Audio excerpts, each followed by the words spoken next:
Hello everyone, my name is Chantel and I'm one of the psychologists here at Cerebral Psychology.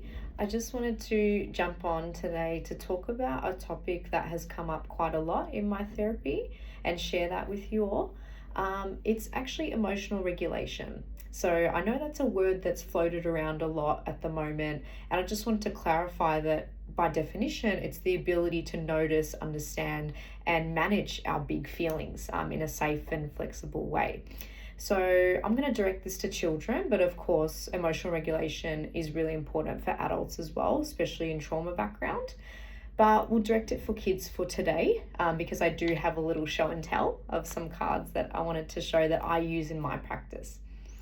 So for many kids, especially a lot of young children with autism, emotions can feel overwhelming, confusing, and as we know as parents, they can escalate very quickly. And it's often hard for them to find the words to explain what's going on inside.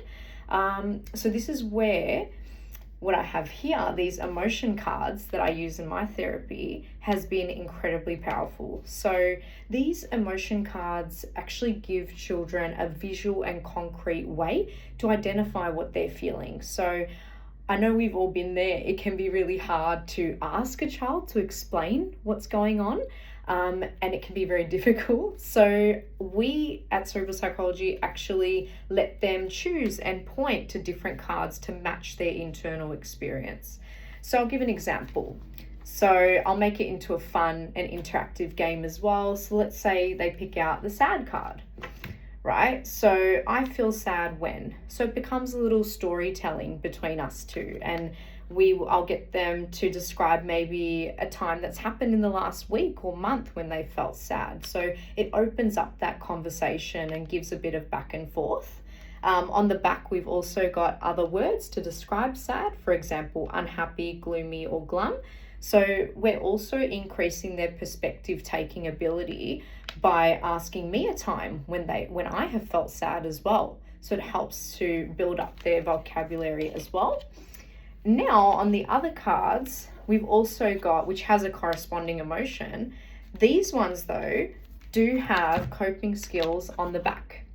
So, for example, when I feel sad, I can take 10 deep breaths, talk to someone I trust about how I feel, do something I enjoy, like listening to music or reading a book, go outside, get some fresh air. You know, they're all just different coping skills to manage these big emotions. This is just one example. In the pack, I've got about, I'm going to say maybe 20.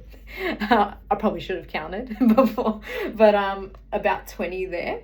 So bringing it back to how this incorporates in therapy is because it really teaches us that when we do have these big emotions, we can just slow down and choose a different outcome for ourselves. And just building that into the therapy, it becomes an enjoyable task. And I find that kids are a lot more open to talking about their emotions when it is a more engaging task. So if you have a child, or if you know family, friends, co-workers, relatives, anybody that would benefit from this type of therapy, you can book in with us online or give us a call.